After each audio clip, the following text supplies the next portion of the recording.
Mohon perhatian, acara akan segera dimulai.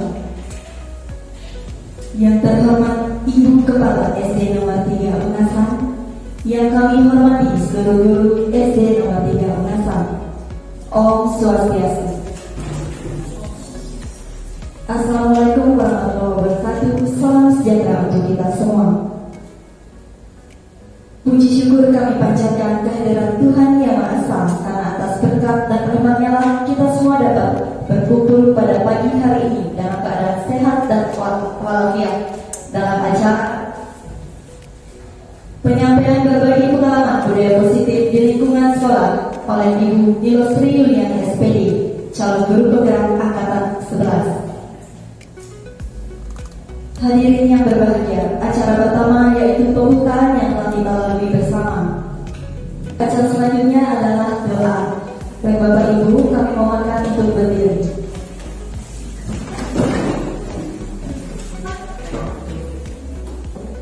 Mohon perhatian Bapak Ibu, doa akan saya pimpin. Kita akan mendengarkan doa kepada Tuhan agar acara hari ini bisa terlaksana dengan lancar dan tanpa hambatan. Berdoa dimulai.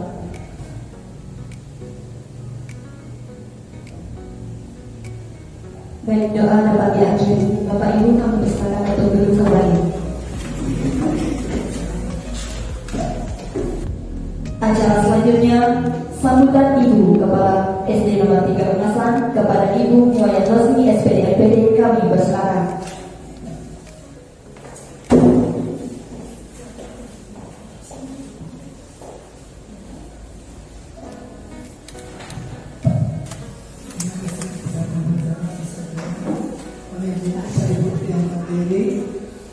Pertama, sebagai awal kita awali dengan mengaturkan pertemuan. Om Swastiastu. Assalamualaikum warahmatullahi wabarakatuh, dan salam sejahtera untuk kita semua. Salam bahagia. Pak Ibu guru yang saya hormati, juga Bapak Ibu calon penggerak yang sangat Ibu banggakan. Pada kesempatan ini adalah hari yang sangat berbahagia, karena calon guru penggerak pada hari ini akan berbagi praktek baik dalam hal nilai positif, budaya positif pada Bapak Ibu guru. Semoga nanti apa yang akan menjadi tujuan kita pada hari ini bisa Bapak Ibu terima dengan baik, yang sudah tentunya untuk nanti kita pakai panduan terdasar untuk bersama dengan anak-anak Bapak Ibu terapkan di kelasnya masing-masing. Pertama, yang sebagai kepala sekolah sangat berterima kasih sekali karena calon guru penggerak sudah mau berbagi budaya positif kepada rekan-rekannya. Nah, karena itu pada hari ini setelah resmi Jumat 16 Agustus 2024 akan yang buka acara diseminasi atau acara berbagi praktek baik atau positif kepada rekan-rekan itu, acara yang buka. Terima kasih.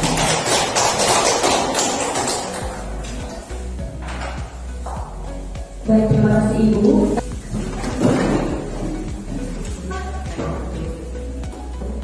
Acara selanjutnya penyampaian budaya positif di lingkungan sekolah oleh Ibu Nilo Sri Yuliani SPD CGP Angkatan 11. Pada Ibu kami persilakan.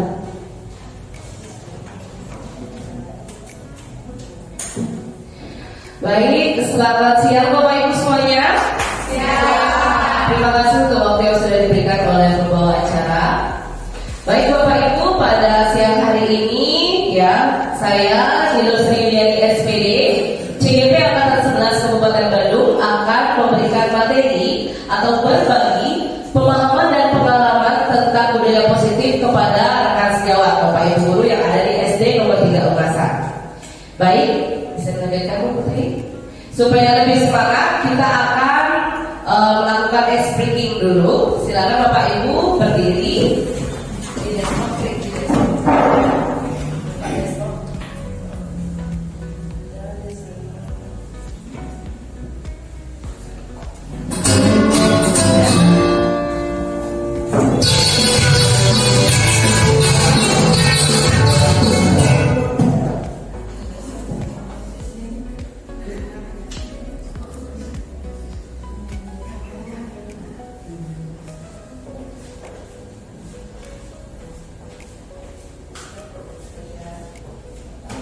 Baik Bapak Ibu, kita mulai ice breaking-nya ya, supaya tidak tegang dan lebih semangat. Oke, semuanya ikut bergerak ya.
Oke, Bapak Ibu, hari ini saya akan menjelaskan tentang disiplin positif dan nilai-nilai kebajikan universal. Baik, bisa dilanjutkan slide berikutnya. Di antaranya indikator yang pertama, perubahan paradigma, penjelasan makna disiplin dan nilai-nilai kebajikan universal. Jadi yang pertama, saya akan menjelaskan terlebih dahulu bagaimana perubahan paradigma. Ya, selanjutnya.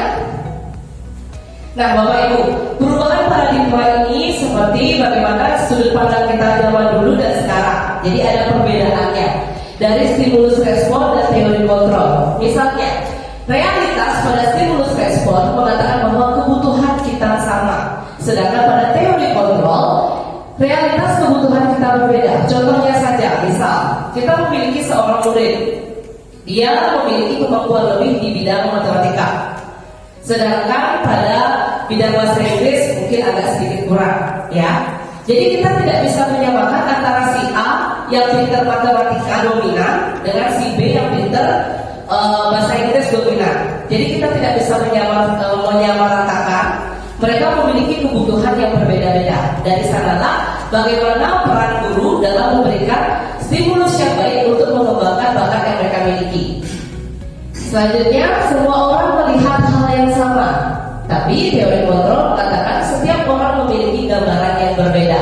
Betul, setiap murid memiliki karakter yang berbeda-beda, ya. Kita mencoba mengubah orang agar berpandangan sama dengan kita. Kita berusaha memahami pandangan orang lain tentang dunia. Perilaku buruk dilihat sebagai suatu kesalahan, sedangkan teori kontrol mengatakan semua perilaku memiliki tujuan. Saya setuju Bapak Ibu. Contohnya, misalnya si anak mengganggu temannya, gitu ya. Itu kita dapat kategorikan sebagai perilaku yang buruk karena dia membuat kesalahan. Tapi di balik sesuatu ya, tindakan yang dimiliki dilakukan oleh seseorang pasti ada tujuannya. Kenapa dia mengganggu teman? Mungkin saja dia ingin merasa kesenangannya. Dia senang melihat temannya, misalnya merasa diusilin. Jadi ada sesuatu tujuan. Atau dia ingin mencari perhatian dengan temannya. Dia ingin mencari perhatian oleh gurunya. Jadi ada tujuan dari setiap tindakan yang dilakukan oleh seseorang. Kita lanjut. Saya bisa mengontrol orang lain. Anda tidak bisa mengontrol orang lain. Betul sekali. Ketika kita mencoba untuk mengontrol orang lain, kalau motivasi intrinsik dari dalam dirinya tidak ingin dikontrol, itu akan susah Bapak Ibu, ya. Jadi kalau sudah dirinya menghendaki untuk dikontrol, baru bisa. Jadi kita tidak bisa mengontrol orang lain kecuali dari dalam dirinya ada keinginan untuk dikontrol, baru kita bisa mengontrol orang lain. Selanjutnya, pemaksaan ada pada saat kunjungan gagal, kolaborasi dan konsensus menciptakan pilihan-pilihan baru. Modal berpikir menang kalah, modal berpikir menang-menang. Oke, selanjutnya. Slide berikutnya, ya, makna disiplin. Biasanya kita menganggap disiplin ini suatu peraturan, ya. Kamu tidak disiplin, berarti kamu tidak menerapkan aturan-aturan dengan baik. Begitu ya? Itu konsep kita dari dulu, dari sampai sekarang sudah menjadi budaya seperti tradisi bahwa suatu disiplin adalah suatu hal yang diperketat. Artinya tidak boleh kita langgar sehingga terbentuk sikap disiplin. Padahal tujuan dari disiplin positif adalah menanamkan motivasi pada murid kita, yaitu untuk menjadi orang yang mereka inginkan dan menghargai diri sendiri dengan nilai-nilai yang mereka percaya. Jadi bedanya dengan disiplin pada dulu itu, kalau sekarang disiplin positif ada dari dalam dirinya, ada nilai-nilai yang mereka yakini bahwa dengan mereka melakukan hal itu, nilai itu akan muncul sehingga terbentuk disiplin positif. Misalnya saja, aku nggak boleh mengganggu teman karena teman itu akan menjadi sedih, gitu ya. Jadi mereka sudah terkonsep yakin ketika mengganggu teman dia akan membuat temannya tidak nyaman. Jadi bukan hanya kalau dia mengganggu teman, aku akan marah sama Bu Sri, gitu. Kalau itu dia masih ada motivasi eksternal dari gurunya, dia takut sama gurunya, tapi bukan dari dalam dirinya, begitu. Paham kira-kira Bapak Ibu? Ya. Kita lanjutkan. Nah, nilai-nilai kebajikan universal. Nilai-nilai kebajikan adalah sifat-sifat positif manusia yang merupakan tujuan mulia yang ingin dicapai setiap individu. Jadi kalau nilai kebajikan di sekolah dasar sering kita tanamkan pembiasaan-pembiasaan untuk membentuk dimensi profil pelajar Pancasila. Apa saja Bapak Ibu? Masih ingat? Belajar Pancasila, beriman dan bertakwa pada Tuhan Yang Esa dan berakhlak mulia, berkebinekaan global, gotong royong mandiri, kreatif dan bernalar kritis. Nah, jadi itu nilai-nilai kebajikan yang ingin kita buat untuk kepada anak-anak, ya. Nilai kebajikan saling menghargai, saling tolong-menolong dengan teman. Begitu. Kita lanjutkan. Selanjutnya tentang teori motivasi, hukuman dan penghargaan serta restitusi. Nah, yang pertama ada 3 motivasi perilaku manusia. Setelah itu kita akan belajar apa hukuman dan penghargaan, dihukum oleh penghargaan dan restitusi. Selanjutnya, Bu Putri. 3 motivasi perilaku manusia. Ada 2 yang merupakan motivasi eksternal untuk menghindari ketidaknyamanan atau hukuman. Yang kedua, untuk mendapatkan imbalan atau penghargaan dari orang lain. Kita garis bawahi Bapak Ibu. Yang pertama itu tentang hukuman. Ya, yang kedua merupakan penghargaan. Itu keduanya motivasi eksternal. Contoh, misalnya seseorang, kita sebut aja murid A, dia selalu datang tepat waktu, dia selalu mengerjakan piket, tapi itu karena dia takut akan adanya hukuman. Ketika dia datang terlambat, dia akan dihukum. Jadi ada motivasi eksternal. Kalau dia dihukum, dia akan mendapatkan misalnya ceramah panjang lebar, atau mungkin diberikan hukuman jongkok bangun gitu. Dia menghindari ketidaknyamanannya. Makanya dia datang tepat waktu. Itu belum masuk dalam nilai keyakinan, karena dia melakukan hal itu karena ada dorongan, ya. Jadi bukan dari dalam dirinya sendiri. Kalau dari dalam dirinya sendiri, aku harus datang tepat waktu. Aku ingin menjadi orang yang disiplin, gitu ya. Aku ingin membentuk karakterku, karakter yang baik sebagai murid, itu dari dalam dirinya. Tapi ketika dia takut karena adanya hukuman, itu masih terdorong oleh motivasi eksternal namanya. Ya, kita lanjut, mendapatkan imbalan atau penghargaan. Nah, ada beberapa murid ya. Saya pun pernah memberikan reward kepada murid, ya. Tapi memang ada minusnya. Ketika kita tidak memberikan reward itu kembali, murid merasa tidak ada imbalan dan untuk melakukan sesuatu. Untuk apa saya menjawab kalau saya tidak diberikan imbalan? Untuk apa saya menjawab kalau saya tidak diberikan reward? Jadi penggunaan reward yang secara terus-menerus itu akan cenderung membuat murid enggan untuk melakukan sesuatu tanpa imbalan. Jadi masih ada motivasi eksternalnya. Kalau misalnya aku tidak menjawab, nanti aku gak dapat poin. Kalau misalnya aku nilai itu terus turun-turun aja, nanti aku disuruh sama bu guru nggak dapat permen. Itu misalnya, ya. Ketika kita tidak membawa permen, apa yang terjadi Bapak Ibu? Murid akan kecewa, dia akan malas. Untuk apa ikut juga nggak ada permennya. Jadi penggunaan reward yang berlebihan itu tidak baik dan merupakan motivasi eksternal. Yang ketiga, untuk menjadi orang yang mereka inginkan dan menghargai diri sendiri dengan nilai-nilai yang mereka percaya. Inilah yang disebut dengan motivasi intrinsik atau motivasi internal, karena mereka menghargai diri mereka sendiri. Ya, dari dalam dirinya, aku ingin diriku dihargai. Aku yakin dengan nilai-nilai yang muncul ketika aku melakukan hal itu. Jadi dari dalam dirinya itu termasuk motivasi intrinsik. Paham kira-kira perbedaan motivasi eksternal dan internal? Ya, mungkin Bapak Ibu pernah, ya, kita pasti, apalagi kita cenderung kan ngajar di SD ya, anak-anak penuh dengan antusias dan seru menganggap bahwa sebuah reward itu merupakan hal yang dapat memotivasi mereka. Tapi penggunaan reward terlalu berlebihan itu tidak baik untuk digunakan. Baik, selanjutnya, ya, di sini ada mengenai identitas gagal dan identitas sukses, perbedaan hukuman, konsekuensi dan restitusi. Ya, kalau hukuman ini adalah pembentuk identitas gagal, Bapak Ibu. Karena saat kita memberikan hukuman kepada murid, murid akan menjadi perilakunya agresif. Dia lebih cenderung menjadi orang yang pemberontak. Ya, sedangkan pada konsekuensi itu bertahannya hanya dalam jangka pendek. Konsekuensi itu lebih bagus daripada hukuman, tapi tidak sebaik restitusi. Kalau dalam restitusi, masalah terpecahkan karena akan diberikan solusi. Jadi anak sendiri yang mencari apa sih solusi dari permasalahannya.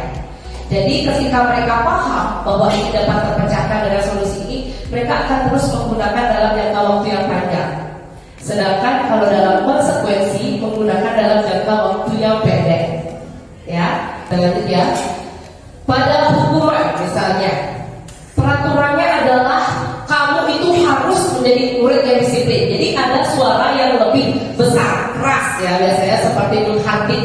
Sedangkan kalau konsekuensi, mereka sudah punya suatu kesepakatan. Kalau misalnya kalian terlambat, bagaimana anak? Kesepakatannya bagaimana? Saya siap di dalam kelas ibu. 10 menit saya terlambat, berarti istirahat saya dipotong selama 10 menit. Jadi sudah ada kesepakatan. Ketika mereka terlambat, maaf ibu saya terlambat. Oh kamu terlambat. Jadi kamu tahu apa yang harus kamu lakukan? Ya ibu, saya akan diam selama 10 menit di dalam kelas. Itu konsekuensi.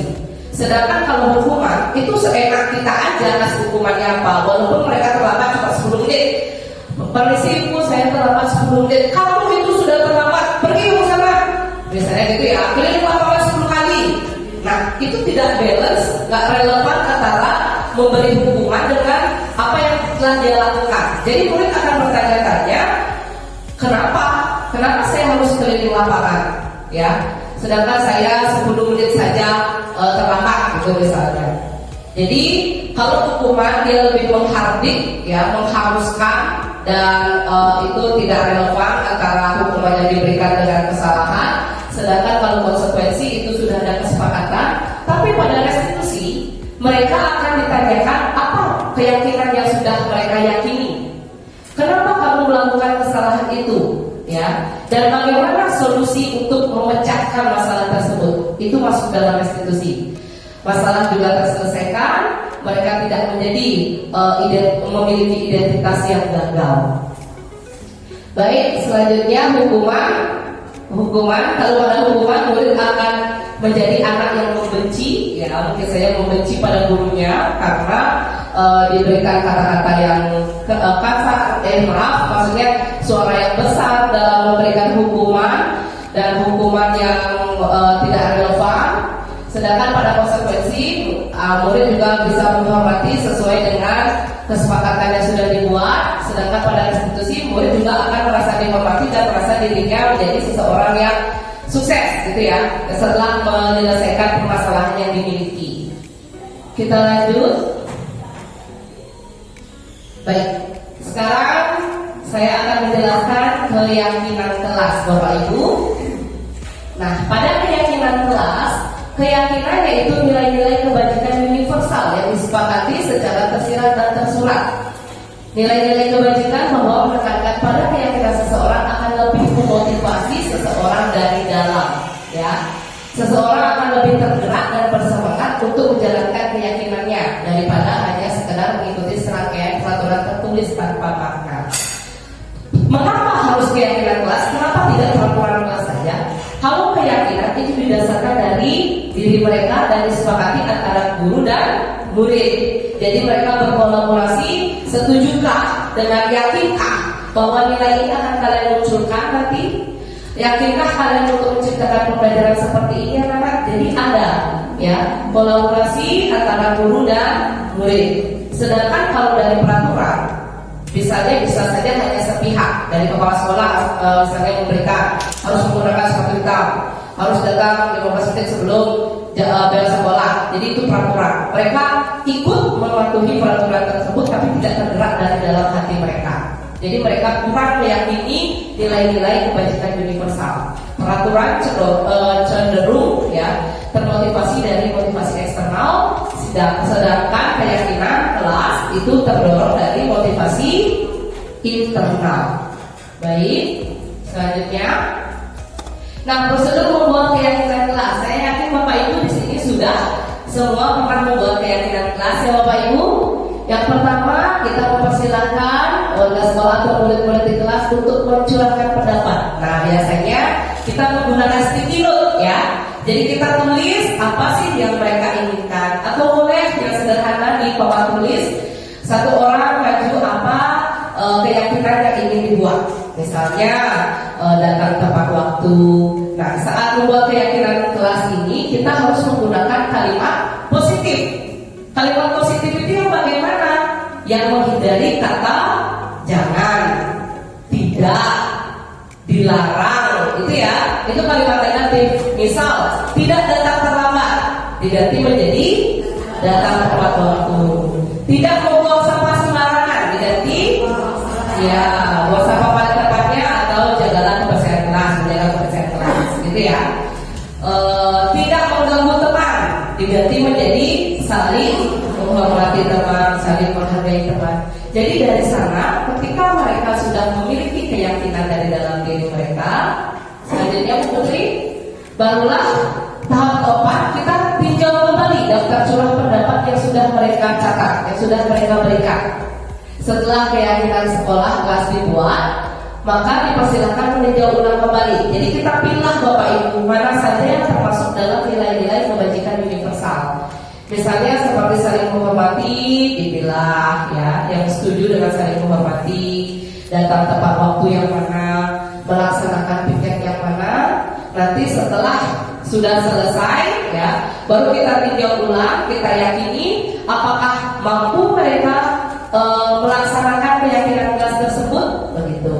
Kalau mampu, baru kita kita letakkan di depan dinding kelas supaya mudah diingat oleh anak dan mereka tetap terpacu dari motivasi intrinsik dari keyakinan mereka dan terus diingatkan oleh poster yang sudah kita buat. Ya, bisa kira-kira? Oke, kita lanjutkan ya Bapak Ibu. Selanjutnya, kebutuhan dasar manusia. Ya, nah manusia itu memiliki kebutuhan dasar. Ya, ada 5 kebutuhan dasar. Yang pertama, bertahan hidup atau survival. Yang kedua, kasih sayang dan rasa diterima atau love and belonging. Sedangkan yang ketiga, kebebasan atau freedom. Yang keempat, kesenangan atau fun. Dan penguasaan yaitu power. Oke, misal saja nih Bapak Ibu, kita di luar sekolah ada pernah kasus ya, orang tua ini memiliki bayi, dia tidak memiliki uang ya, sehingga dia jalan ke warung dengan cara mencuri Bapak Ibu, dengan cara mencuri. Setelah itu dia mendapatkan nasi gitu misalnya ya, dengan cara dia mencuri mendapatkan nasi bungkus. Kenapa sih? Itu kan perilaku yang menyimpang, ya kan? Perilaku yang melawan nilai kebajikan, mencuri itu. Kenapa dia melakukan hal itu, Bapak Ibu? Menurut Bapak Ibu bagaimana? Tidak ada pilihan lain. Karena apa? Dia memenuhi kebutuhannya. Dia melakukan itu untuk memenuhi kebutuhan hidupnya. Sehingga dia harus bertahan hidup dengan cara mencuri. Dari sanalah timbul ya perilaku menyimpang.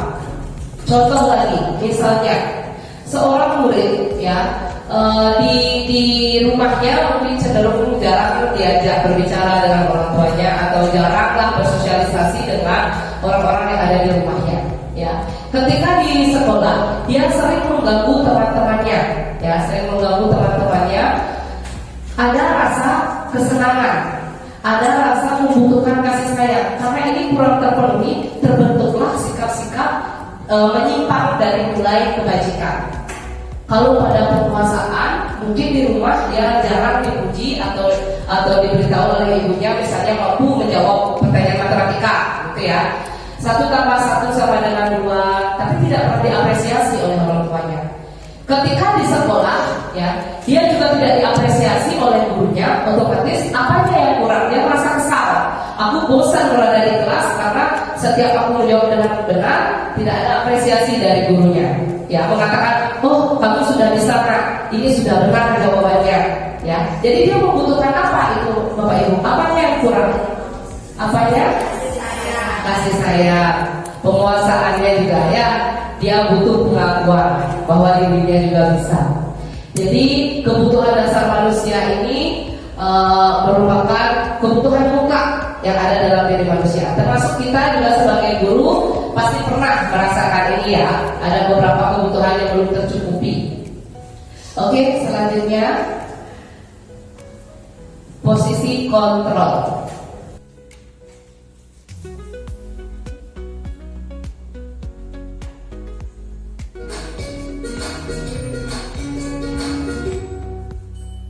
Salam bahagia Ibu dan Bapak Guru hebat.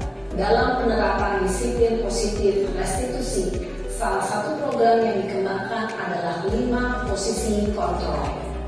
5 posisi kontrol dalam restitusi adalah proses perjalanan seorang pendidik agar dapat mengenali dirinya. Pada video kali ini, kita akan membahas tentang 5 posisi kontrol yang dikembangkan oleh Diane Dawson dan contoh penerapannya.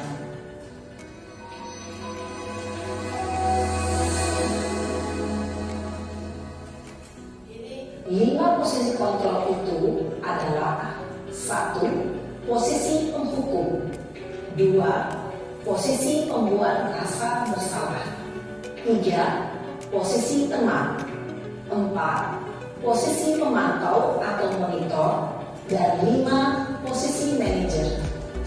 Untuk lebih memahami kelima posisi tersebut, mari kita saksikan kasus Naren yang terlambat hadir 20 menit di sekolah dan melihat bagaimana kelima posisi kontrol dalam menghadapi masalah tersebut. Ini yang penghukum ya, Bapak Ibu. Ini posisi penghukum ilustrasinya.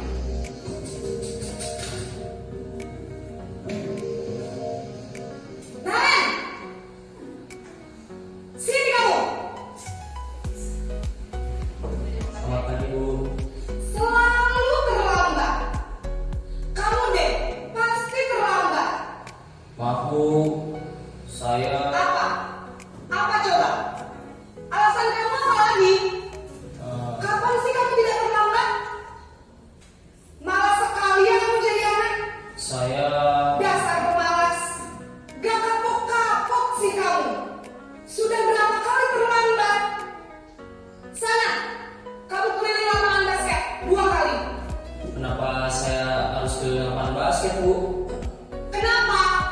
Kamu tolak ibu. Berani-beraninya jawab.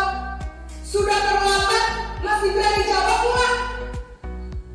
Sekarang, keliling lapangan basket 5 kali sekalian. Biar kapok. Cepat. Pergi sana ke lapangan basket. Posisi penghukum biasanya berbicara dengan nada tinggi, menghardik, menunjuk-nunjuk, menyakiti, dan menyindir. Hukuman bisa berupa fisik maupun psikis. Ibu dan bapak guru hebat.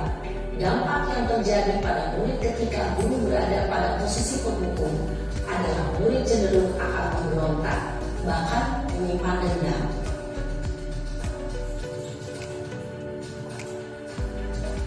Ini yang kedua, membuat merasa bersalah.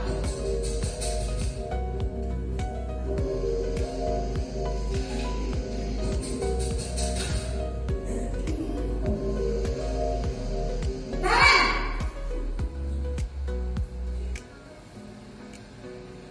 Selamat pagi, Bu.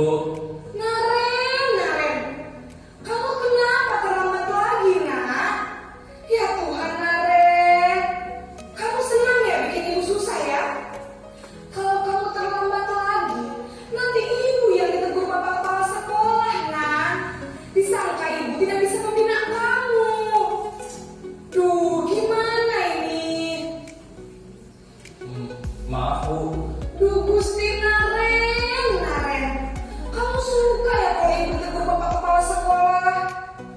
Terus, sekarang ibu harus tulis apa ya di buku absen? Ini kamu sudah sering terlambat loh. Ibu harus apa coba? Maaf, Bu. Maaf sekali. Ya sudah, lain kali jangan bikin ibu susah lagi ya nak ya. Ibu tidak akan kuat lagi kalau kamu begini terus. Bisa jantungan kalau ibu tegur bapak kepala sekolah. Sana cepat ke kelas. Maaf ya, Bu. Maaf sekali. Biasanya sih kalau Posisi pembuat rasa bersalah berbicara dengan nada tenang, cenderung lembut. Namun kata-kata yang diutarakan membuat murid merasa menjadi orang yang gagal, memandang buruk dirinya sendiri, merasa tidak berharga, dan tidak sanggup membahagiakan orang lain. Ketika guru mengambil posisi pembuat rasa bersalah, murid akan menganggap dirinya yang bersalah dan ia akan menyimpan emosi negatif tersebut di dalam dirinya. ini sebagai teman. Kalau bisa posisinya sebagai teman.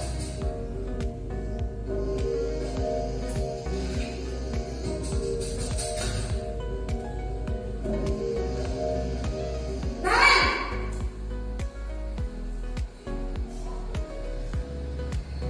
Selamat pagi, Bu. Wah, sudah jam berapa ini nak? Terlambat lagi ya saya.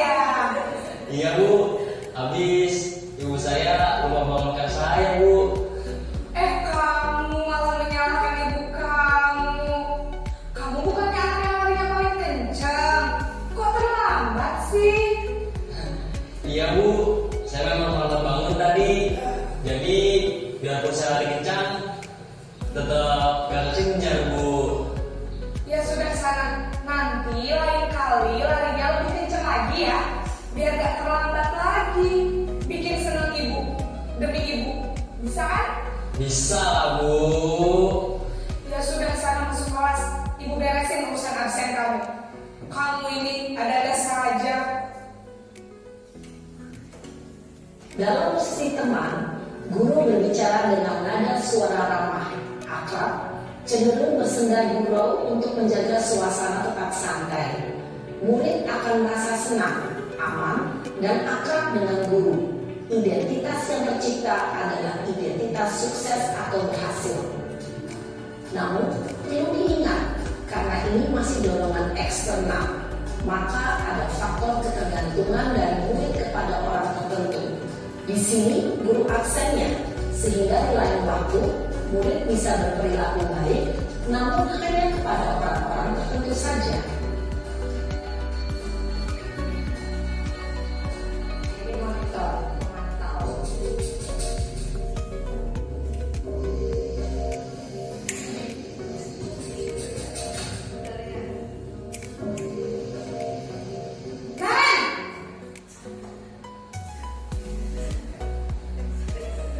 Selamat pagi Bu.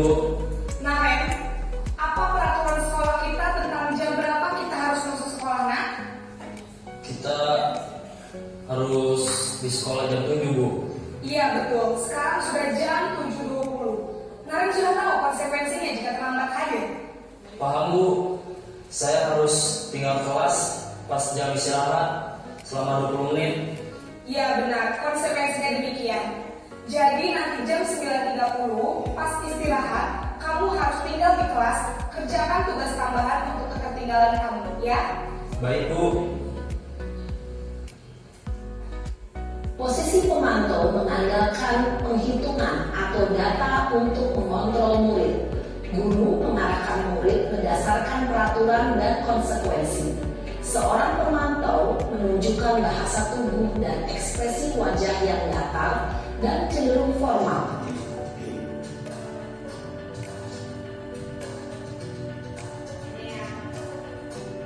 Manajer yang paling ideal yang harus kita lakukan.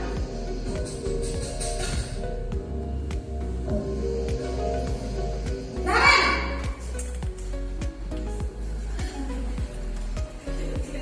Selamat pagi Bu. Selamat pagi, Naren. Maaf Bu, saya terlambat. Iya, sekolah masuknya jam 7, sekarang sudah jam 7.20. Jadi sekarang bagaimana ini, Naren? Maaf Bu, saya lupa setel alarm saya semalam. Baiklah, menurut kamu, keyakinan sekolah yang mana yang perlu kamu tingkatkan? Menghargai diri sendiri dan orang lain mungkin ya Bu. Setuju. Jadi, apakah Naren meyakini prinsip saling menghormati tersebut? Iya Bu, saya meyakininya. Apakah Naren bersedia memperbaiki masalah keterlambatan ini? Bersedia Bu. Bagaimana kamu akan perbaiki masalah keterlambatan ini? Saya akan coba untuk tidak lupa menyetel alarm saya Bu. Baik, kalau Naren lupa menyetel alarm di rumah, ada orang yang kira-kira bisa bantu mengingatkan tidak?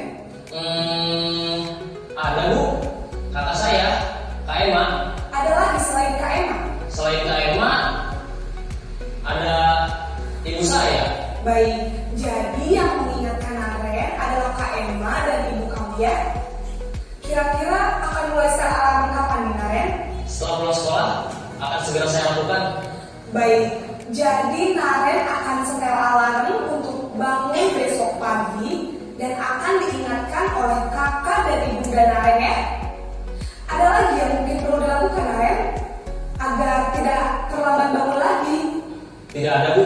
Baik, Naren, terima kasih untuk kerjasama kamu. Sekarang kamu perlu kembali ke kelas untuk belajar. Baik Bu, terima kasih. Posisi manajer adalah posisi kontrol yang disarankan untuk membimbing murid memiliki sikap disiplin yang positif, yaitu murid yang mandiri, bertanggung jawab, dan dapat memecahkan masalah. Tujuan Nah, Bapak Ibu, Sebagai guru kita memiliki 5 posisi. Ada penghukum, ada teman, pembuat merasa bersalah, ada teman, ada pemantau, ada manajer. Nah, dari sini yang paling red flag ya, yang paling tidak boleh kita lakukan adalah penghukum. Seperti yang saya katakan tadi, saat kita menghukum itu tidak relevan antara kesalahan. Menurut si murid mungkin 10 kali keliling lapangan itu adalah hal yang berat sekali ya. Tapi bagi kita mungkin biasa saja 10 kali keliling lapangan. Jadi itu tidak relevan antara kesalahan dan hukumannya. Dan itu akan membuat murid menjadi trauma. Jadi posisi yang paling diharapkan ya di dalam diri guru yaitu menjadi seorang manajer. Karena dalam manajer seperti manajer hotel gitu misalnya ya, manajer kan dia yang memanage dengan baik.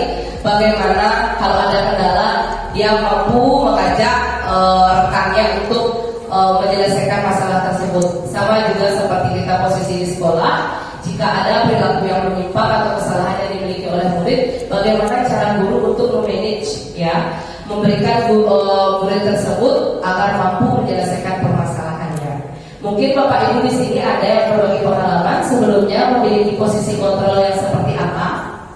Ya, kalau teman, ya murid juga akan merasa dekat, ya. Tapi kadang kalau dalam keseharian itu kesannya seperti campak, ya, seperti campak. Jadi murid seperti tidak menghargai sosok gurunya, tapi mereka merasa nyaman, merasa dekat. Ya, kalau pemantau lebih memonitoring si murid, jadi melihat apakah perkembangannya sudah baik, gitu, apakah ada yang kurang. Kalau pembuat rasa bersalah ya suaranya lebih lembut tapi terseduh-seduh gitu ya. Seperti kamu tahu nggak sih ibu kecewa banget sama kamu, nah, kenapa harus kayak gitu? Jadi si anak juga akan merasa ya ampun kasihan bu guru gara-gara aku jadinya. Itu pembuat rasa bersalah ya. Karena dia merasa dirinya itu orang yang benar-benar membuat gurunya sesedih itu pembuat rasa bersalah. Kalau manajer solusi dapat terselesaikan. Mungkin ada yang berbagi pengalaman sebelumnya, posisinya bagaimana? Ya, oke, silakan.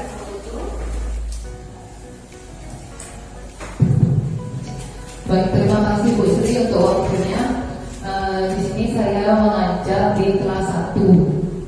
Nah, biasanya jika ada masalah di kelas, saya memposisikan diri itu sebagai teman. Ya, jadi setelah Bu Sri tadi menjelaskan 5 posisi kontrol ini, ternyata menurut saya posisi kontrol sebagai teman itu sangat tidak efektif ya untuk saya sebagai guru dan anak-anak dalam mengatasi masalah. Nah, untuk itu saya akan mungkin nanti jika ada masalah di kelas, saya akan berusaha untuk memposisikan diri saya pada posisi kontrol sebagai manajer untuk mengatasi masalah-masalah yang ada di kelas saya. Baik, terima kasih Bu Sri. Mungkin ada yang lain sebelumnya belum memiliki posisi sebagai manajer? Tidak ya? Berarti Bapak Ibu sudah memiliki posisi sebagai manajer selama ini ya. Saya harap demikian dan seterusnya tetap terjalan berkesinambungan menjadi seorang manajer bidang kelas. Oke, kita lanjutkan. Nah, motivasi eksternal. Nah, ada identitas gagal, ada identitas sukses. Seperti perbuatan guru, menghardik, menunjuk-nunjuk, menyindir, itu contoh salah satu penghukum ya. Dasar kamu gitu ya, misalnya telak terus gitu ya, itu sebagai penghukum. Ada suara yang lebih besar.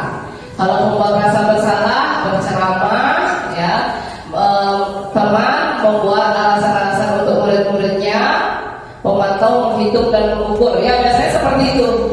Jangan anak ambil nggak sapu itu, ibu hitung 3, 2, itu termasuk juga sebagai pemantau ya. Kalau ada manajer mengajukan pertanyaan-pertanyaan, oke, kalau kamu tidak melakukannya, ibu akan menghukum, itu termasuk menghukum. Ya, kalau merasa membuat rasa bersalah, itu membuat Kalau teman dia lebih merajuk gitu loh. Kayak lakuin ya demi ibu, mau nggak? Ya gitu ya. Gitu. Jadi lebih seperti berteman dengan suaranya berteman dengan cara merajuk si anak tersebut untuk melakukan sesuatu. Itu termasuk dalam posisi teman. Sedangkan pemantau, kamu tidak tahu tidak apa konsekuensinya. Itu lebih seperti pada sepihak. Kalau pada manajer, nah ini baru apa yang kita yakini.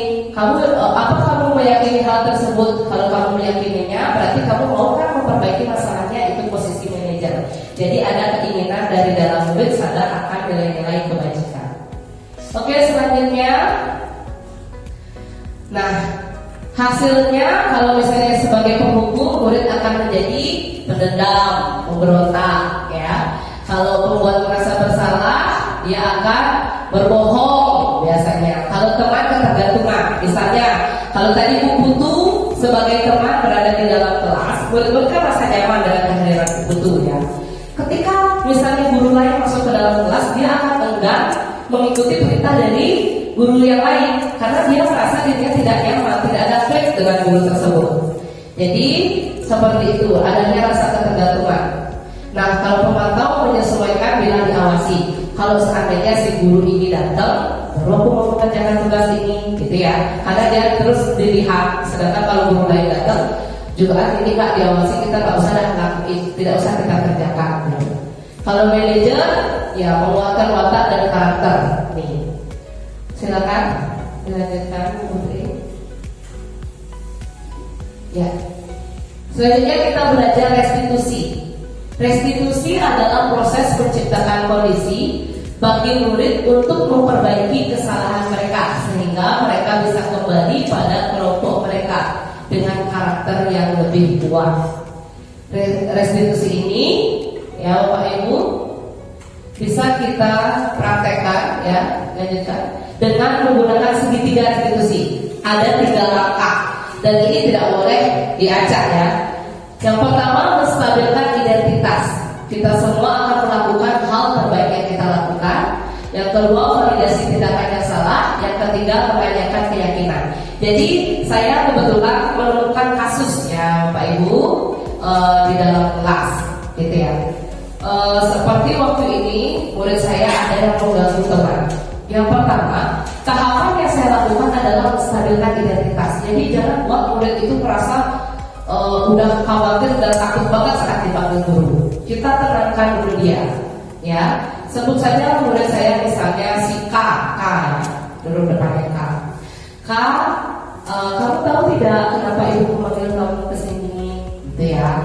Jadi dia merasa tenang. Kalau seandainya dia bilang, kebetulan waktu itu murid saya bilang tahu, dia tahu akan kesalahan yang dia buat. Kenapa? Saya tanya, ibu pun juga pernah melakukan kesalahan, tapi ibu memperbaiki kesalahan ibu, gitu ya. Dan dia mengakui, ya Bu, tadi saya membuat kesalahan. Itu kita melakukan di tahapan menstabilkan identitas. Baru kita mulai validasi tindakan yang salah. Hal apa yang sudah kamu lakukan? Kesalahan apa? Baru dia memberikan tindakan dia yang salah seperti apa. Saya menjaga rambut teman ibu, gitu ya. Menjaga rambut teman, saya tanya, kenapa kamu menjaga rambut teman?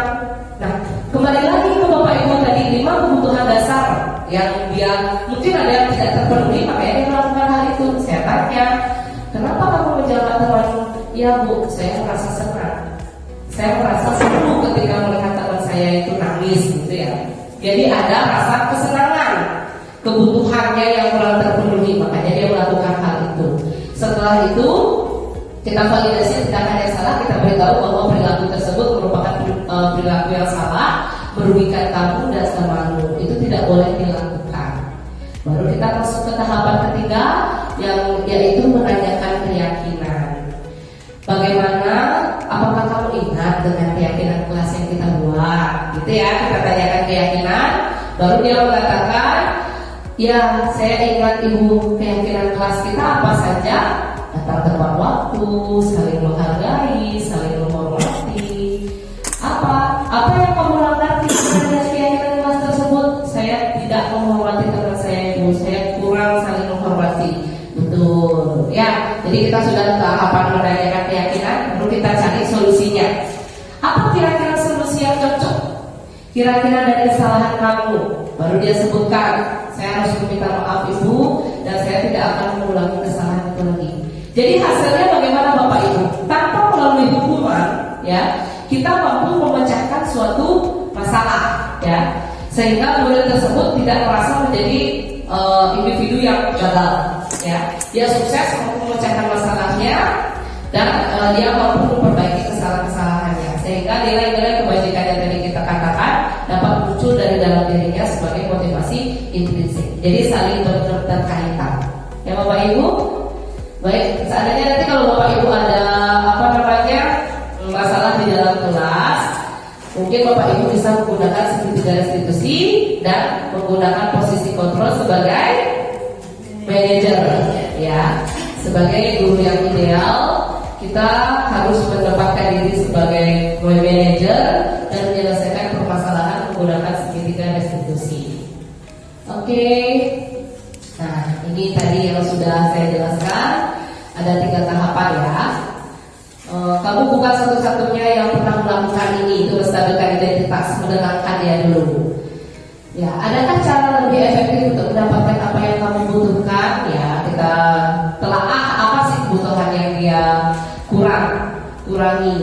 Setelah itu menanyakan keyakinan, kamu ingin menjadi orang yang seperti apa, keyakinan setelah disepakati seperti apa, begitu.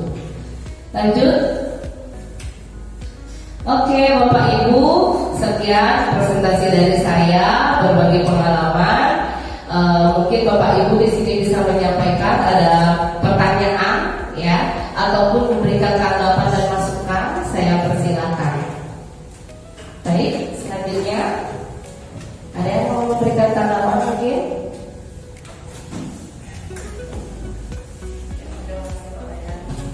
Baik, terima kasih Bu Sri. Nah, di sini luar biasa sekali karena begitu pemaparannya. Nah, saya sebagai guru pribadi di sini ternyata seperti ini loh perubahan sekarang ini. Jadi tidak lagi seperti dulu. Nah, terutama di dalam posisi guru di sana, apakah yang ingin saya tanyakan, apakah tidak boleh melakukan hukuman berat? Nah, apakah selalu kita diposisikan manajer? Nah, seperti itu, Bu Sri. Terima kasih. Baik, terima kasih pertanyaannya kepada Pak Wayan. Terkadang saya sendiri juga dulu sempat menjadi penghukum, ya Bapak Ibu. Kesannya seperti ini. Kalau kita menyelesaikan semua dengan segitiga restitusi, kurang adanya efek jerah kepada anak, ya. Jadi perlu membudidaya hukuman kepada murid, tapi tergantung bagaimana situasi dan kondisinya. Biasanya ada murid yang cenderung ketika diberikan hukuman dia menjadi trauma. Tapi ada juga murid yang biasanya menyelesaikan permasalahannya karena kita di SD, ya, biasanya cepat lupa mereka. Tiba-tiba sudah baikan gitu, ya. Tiba-tiba sudah ngomong lagi, temenan lagi. Jadi kalau pada memberikan hukuman itu, menurut saya kita coba mulai dari sekarang ketika sudah paham apa itu posisi manajer dan penggunaan segitiga restitusi, kita ulang kembali menggunakan segitiga restitusi. Kita perkecil sedikit demi sedikit sifat sebagai penghukum tersebut. Begitu kalau saya. Biasanya anak-anak sudah mulai memahami kesalahan yang mereka lakukan, tapi ada beberapa mungkin yang lebih pada orang tuanya yang baper, ya, tidak setuju dengan diperlakukan anaknya seperti itu. Saya pun merasa kalau kurang adanya efek jerah, ya, kadang hukuman itu masih membudidaya di Indonesia, begitu. Jadi harapan saya, ya, semoga kita bisa menjalankan segitiga restitusi sedikit demi sedikit, begitu. Bagaimana Pak Wayan? Ya, ada tanggapan lain lagi, masukan dari Pak Ibu Guru, mungkin apa yang sudah dirasakan setelah kita mempelajari ini, ya. Ya, berikan tanggapan mungkin. Baik, silakan. Baik, terima kasih Bu Sri. Jadi pemaparannya itu sudah membuka mata saya, ya. Jadi pemikiran saya mengenai kurang baik. Ternyata kita sudah sering sekali membuat kesalahan, terutama saya sebagai guru. Jadi kalau di posisi kontrol biasanya saya sering dibuat rasa bersalah terus. Jadi dia sering bilang sama anak, aduh capek Bu Guru nih kalau terus saja kayak gini, terus saja diulang-ulang gitu. Jadi saya suka seperti itu ke anak-anak. Ternyata itu berdampak besar untuk anak-anak. Jadi dia itu sedih sekali sebenarnya di dalam lubuk hatinya, mungkin ya ampun saya sudah menyakiti gurunya sedemikian rupa. Jadi itu membentuk identitas gagal pada anak. Jadi dia merasa individu yang gagal. Aduh saya ini sudah bersalah gitu. Saya ini pasti jadi orang yang gak berhasil kalau terus saja menyakiti orang. Jadi dia belum terbebas dari identitas gagalnya itu gitu. Jadi setelah mendapatkan pemaparan materi dari Bu Sri bahwa posisi manajer lah yang harus kita lakukan begitu supaya mengurangi kesedihan di murid, kemudian supaya kita di posisi menang-menang begitu seperti yang disampaikan tadi. Saya akan berusaha begitu. Walaupun mungkin di segitiganya itu saya cuma melakukan yang kedua atau baru menentukan baru melakukan dari 1 sampai 2 gitu, belum sampai menanyakan keyakinan. Nanti saya akan mencoba dan berlatih itu. Terima kasih Bu Sri. Terima kasih Bu Ana. Ya, terima kasih Bu Ana. Semoga kita bisa menjadi guru yang berintegritas dengan menerapkan posisi kontrol sebagai manajer dan menjalankan segitiga restitusi untuk menyelesaikan permasalahan. Ada lagi yang ingin menanggapi, memberikan tanggapan, mungkin Bapak Ibu?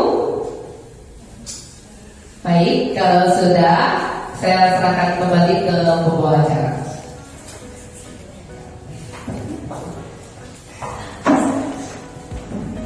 Baik Bapak Ibu, demikianlah tadi rangkaian acara penyampaian berbagi pengalaman budaya positif di lingkungan sekolah. Kami mengucapkan terima kasih kepada Bapak Ibu guru yang telah menyempatkan diri untuk hadir dalam acara ini. Akhir kata kami tutup dengan terang santri Om Santri Om. Wassalamualaikum warahmatullahi wabarakatuh dan selamat siang.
Toleransi, ya, Puji.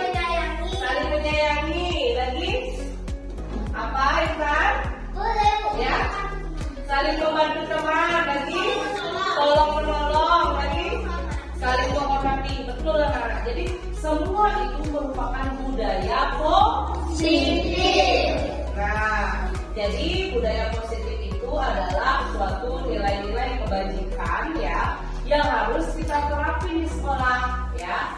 Salah satunya budaya positif bisa dibuat dengan menggunakan keyakinan kelas ya. Mungkin kalian sudah pernah buat keyakinan kelas? Dalam keyakinan kelas itu tidak boleh menggunakan kata tidak dan dilarang. Kata jangan juga tidak boleh ya. Jadi keyakinan kelas harus kita yakini ya. Harus ada nilai-nilai kebajikannya yang akan kalian yakini harus dipatuhi, betul, harus ditaati, diikuti. Bisa kira-kira membuat keyakinan kelas? Bisa.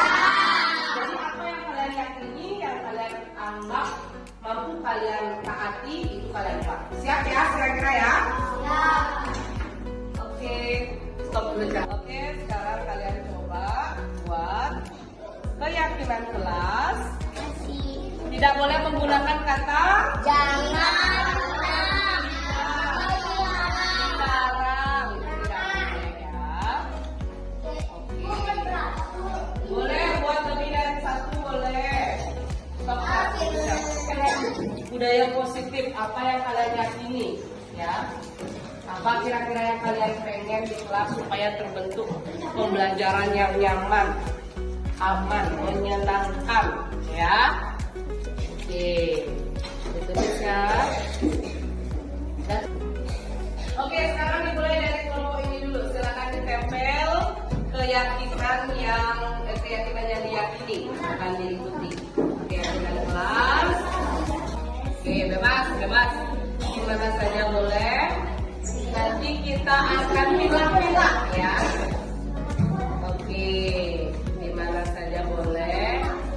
Ayo setelah itu kelompok Puji, setelah itu baru kelompok Kena, kelompok Dimas, baru kelompok Chandra. Oke.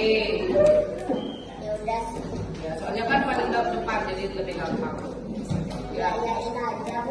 Oke.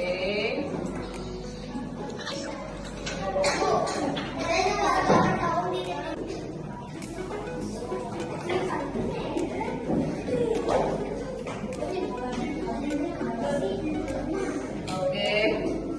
Lanjut. Ayo.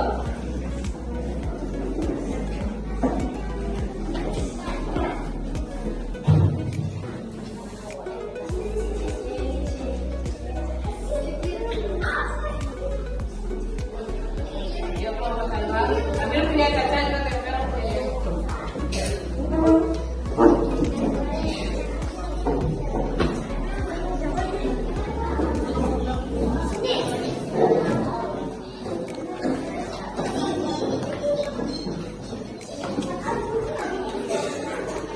Ya, keyakinan yang kalian akan yakini untuk kalian ikuti, ya, ibu coba baca dulu.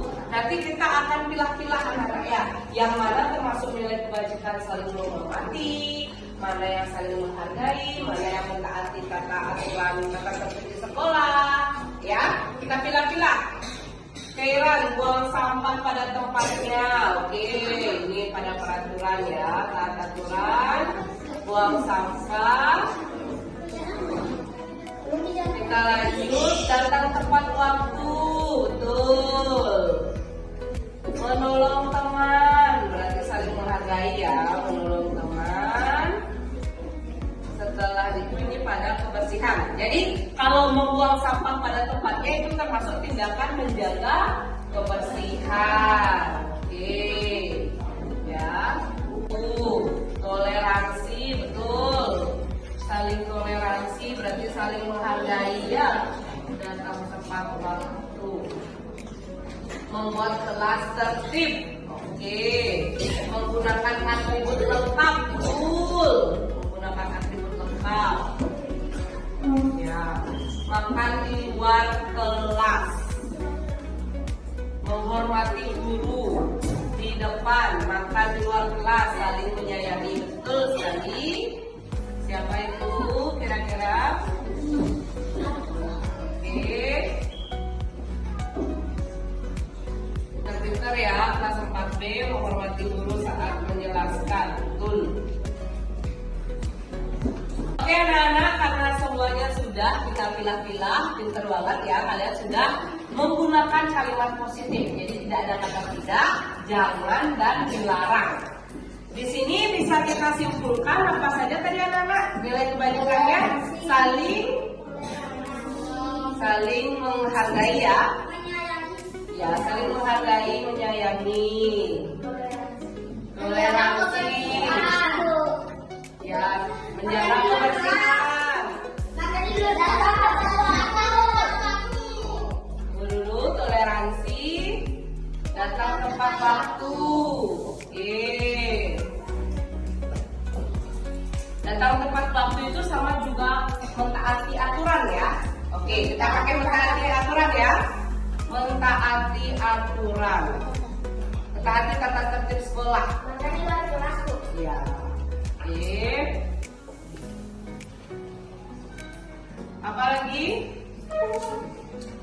Saling menghormati, menyayangi, menjaga kebersihan, toleransi, mentaati tata tertib sekolah. Ya. Oke. Dari keempat ini kira-kira apakah kalian yakin bisa mentaatinya? Yakin kalian bisa mengikuti? Karena keyakinan kelas itu adalah yang kalian yakini bahwa kalian mampu mengikutinya dan mentaatinya. Bisa kira-kira ya? Jadi kelas 4B sudah membuat keyakinan kelas, nanti kita akan tempel ini. Bisa kira-kira? Bisa. Tepuk semangat yang baru supaya lebih semangat lagi. Oke? Tepuk semangat.